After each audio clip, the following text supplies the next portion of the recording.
J'adore ces intros suspense comme ça, dans les halls des entreprises, on ne sait pas ce qui va se passer. Bonjour, bienvenue sur ma chaîne YouTube PP World.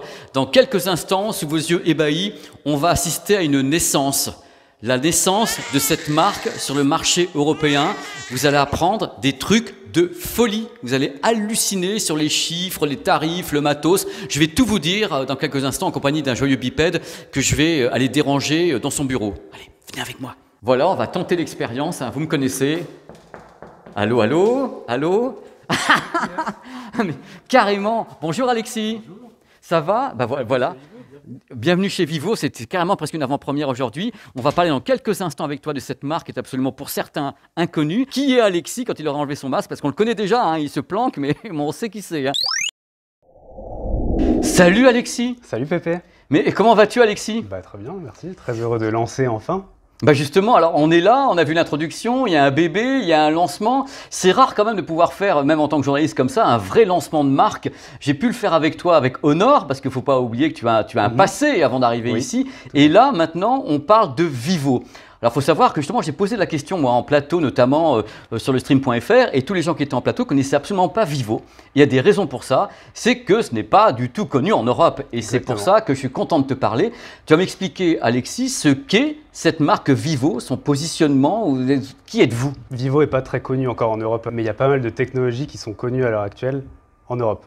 Donc, si je te parle notamment de lecteur d'empreintes sous l'écran, si je te parle de caméra pop-up, qui permet d'avoir un écran en full view. Ouais. Ces deux technologies, ce sont des technologies qui ont été créées par Vivo, inventées par Vivo à la base.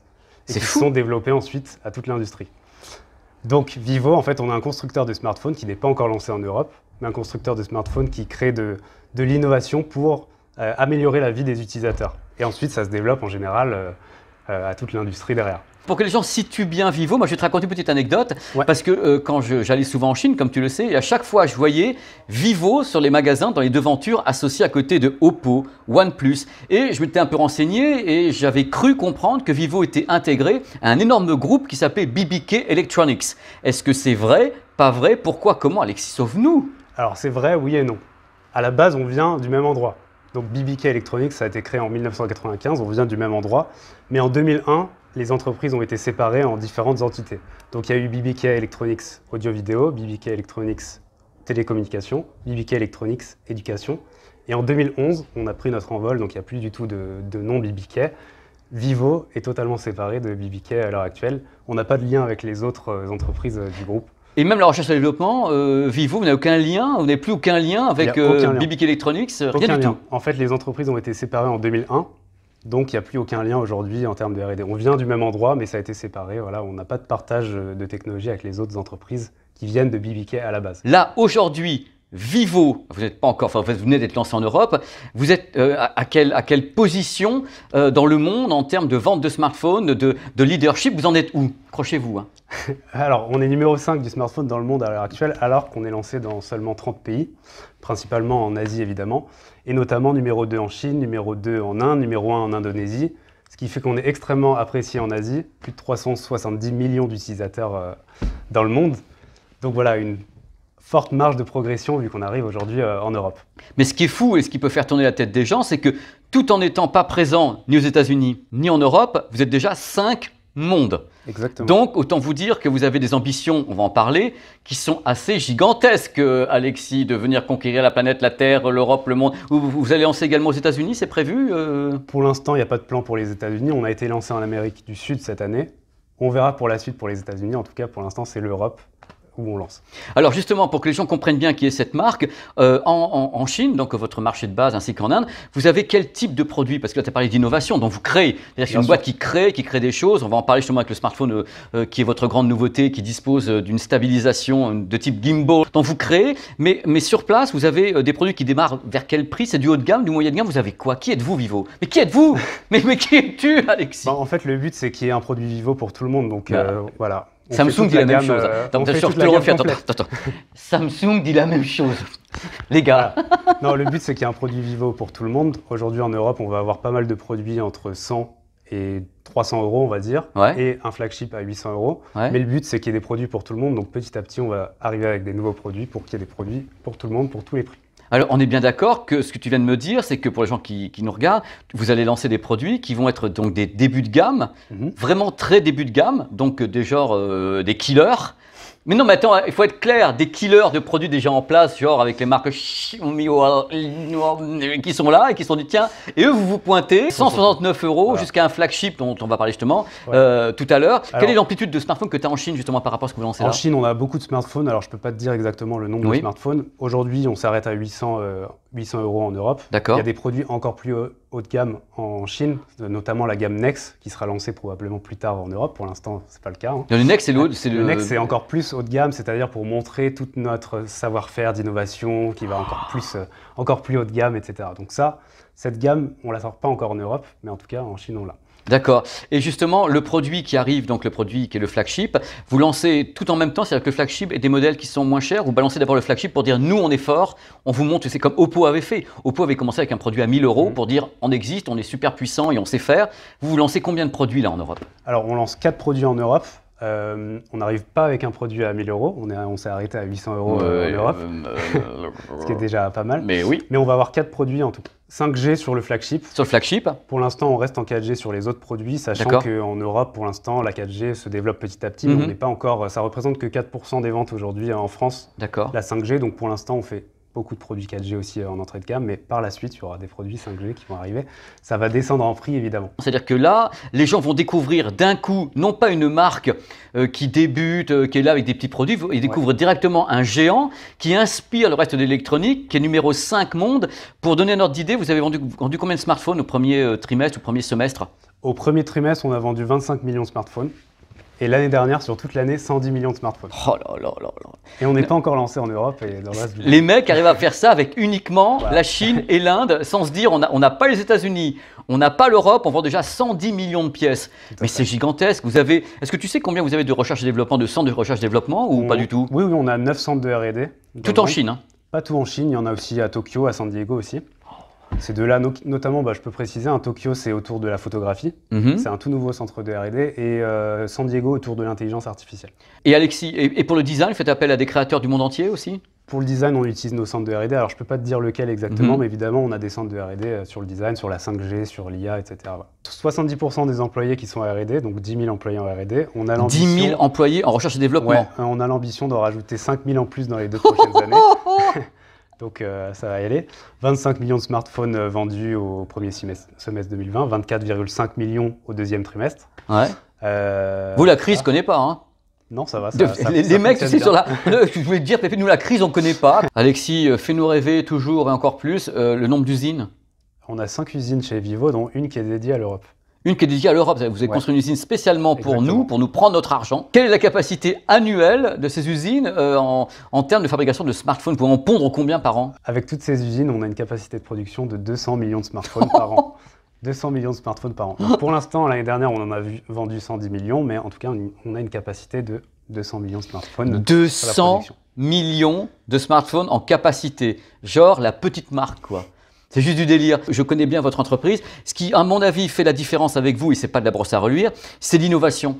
C'est le côté où les mecs se disent, nous, on va innover. Et justement, c'est la passerelle parfaite pour que tu me parles de ton flagship, qui est un flagship qui intègre une caméra. Enfin, il y a une caméra qui est entre guillemets portée parce que c'est un gimbal, 3 axes, avec une motorisation qui permet de stabiliser. Tu nous en parles un petit peu de ce produit à 800 combien euros? 800 €, 799 €. Ce produit, c'est le Vivo X51. Du coup, c'est notre premier smartphone avec un gimbal intégré, du coup. C'est une technologie qu'on a déjà présentée sur le Apex 2020, donc tu n'es pas sans savoir qu'on a quand même tous les ans un smartphone concept, un peu comme ce qui se fait dans l'automobile. Nous, c'est concept phone, à l'inverse de concept car. Et il y a plein d'innovations dans ces smartphones et en général, on cherche quelle est l'innovation qui a le plus de potentiel en fait sur le marché et on la sort quelques mois après. Donc 3 mois après, on a sorti un smartphone du coup avec cette motorisation à l'intérieur du capteur pour stabiliser l'image et faire comme un stabilisateur gimbal en fait. Pendant qu'on parle, on a les images du stabilisateur. C'est le seul produit 5G, après il dispose de tout ce que tu es en droit d'attendre. Justement, mais dis-moi. L'écran 90 Hz, incurvé, il a un très très beau design évidemment. Au-delà du capteur gimbal qui te permet du coup de faire des vidéos très stables, tu as aussi un zoom x2, zoom x5, un ultra grand angle évidemment, la 5G, tout ce que tu es en droit d'attendre, la charge rapide, la grosse batterie. Voilà. Un point important aussi à préciser pour nos amis européens, on a adapté le software aussi pour l'Europe. C'est-à-dire ? Le software est totalement différent pour l'Europe. En Europe, on apprécie l'Android stock, les services Google, etc. On l'a totalement adapté, donc vous voyez, c'est de l'Android stock. Voilà. Donc vous n'avez pas de problème, vous balancez Android, machin. Non mais tu peux le dire, Alexis. On a un gros partenariat. Voilà, vous avez un gros partenariat. Et pas qu'avec ça, puisque le processeur, c'est quoi? C'est du Qualcomm. Toute la gamme ou celui-ci? 765, toute la gamme en Qualcomm. Donc pareil pour l'Europe, toute la gamme en Qualcomm, Snapdragon, avec des nouveaux processeurs qui arriveront. Il est content de lui. Je vais vous dire une chose, c'est déloyal pour la concurrence. C'est déloyal, messieurs, dames. Quelles sont vos ambitions sur l'Europe et quels sont les moyens de communication que vous allez avoir pour justement faire connaître cette marque? Parce qu'il n'y a pas que cette vidéo comme ça pour les petits loulous de l'autre côté. Qu'est-ce que vous allez faire, vous, concrètement? Alors, il faut savoir que chez Vivo, on a quand même si on fait de l'innovation, on a quand même une approche assez pragmatique. Et tu l'as vu, on a attendu avant de lancer. On est le dernier grand constructeur mondial à lancer. Parce que du coup, on prend le temps de faire les choses bien, de discuter avec les consommateurs. On a discuté avec 9000 consommateurs européens, dont 1500 en France. Donc voilà, ça, on prend le temps de faire les choses bien, d'arriver avec les bons produits. Ensuite, du coup, on va y aller petit à petit. Et pour se faire connaître, on a des gros partenariats qui arrivent. Notamment partenariat avec l'Euro 2020. On sera le smartphone officiel de l'Euro 2020. Smartphone aussi officiel de la prochaine Coupe du Monde et de l'Euro encore après. Bon, ma question, est-ce que vous allez laisser un petit peu de place pour vos concurrents Bien sûr. Non, bien sûr. Est-ce que vous avez actuellement des projets? Est-ce que tu veux nous faire rêver un peu sur le gaming, sur, je sais pas, les écrans qui vont encore, je sais pas, 144 Hz, machin, fais-moi rêver, sinon je me barre. Alors, pas forcément sur l'écran. En tout cas, il y a pas mal de technologies sur lesquelles on travaille. Effectivement, tu as la charge ultra rapide 120 watts. Pardon? Qui permet de charger un smartphone à 100% en 15 minutes. Pardon? Tu as la charge sans fil rapide aussi, puisqu'aujourd'hui, en charge sans fil, on est plus ou moins rapide, mais on peut être en 60 watts en charge sans fil. Tu as les smartphones, le zoom continu aussi, on travaille là-dessus. Donc tu sais aujourd'hui, quand tu zoomes sur un smartphone, tu passes d'un objectif à l'autre. Là, c'est du zoom continu, donc un objectif qui peut bouger donc pour faire du zoom. Évidemment, la caméra selfie sous l'écran. Il faut quand même savoir qu'il y a beaucoup de marques en Chine, je ne parle pas que de vous ou pas vous, qui font quand même un peu de bluff au niveau de la communication. On a vu les pliants de Xiaomi qui ne sont jamais arrivés. C'est que, franchement, c'est open bar, hein, je veux dire. Mais vous, globalement, quand vous commencez à le faire, on considère que ça va arriver parce que vous avez toujours été dans l'innovation depuis le début. Ça, je vous le reconnais. Je n'ai pas encore testé de produit de chez vous, ça se trouve. Mais dans tous les cas, l'innovation, vous êtes là. Tu sais également que j'adore l'audio. Vous avez une puce dédiée pour l'audio dans votre flagship? Ouais, pareil, je t'ai parlé de caméra pop-up, de lecteur d'empreintes sous l'écran. Vivo, on était le premier constructeur à intégrer une puce Hi-Fi dédiée dans un smartphone. Tu sais qu'à l'époque, on avait des lecteurs MP3 et si tu voulais avoir du son Hi-Fi sur un smartphone, ça n'existait pas. Mais on était les premiers à ajouter une puce Hi-Fi dans un smartphone et on continue ça aujourd'hui. Donc, il y a une puce Hi-Fi dédiée sur le X51. Alexis, merci de m'avoir reçu ici pour me parler de cette marque qui arrive et je vais suivre ça très très près, suivre tes produits, les progressions et les produits qui vont arriver à pas cher avec tout dedans et tout. Merci d'être venu, merci d'être venu. On a hâte de lancer la marque enfin en France et en Europe.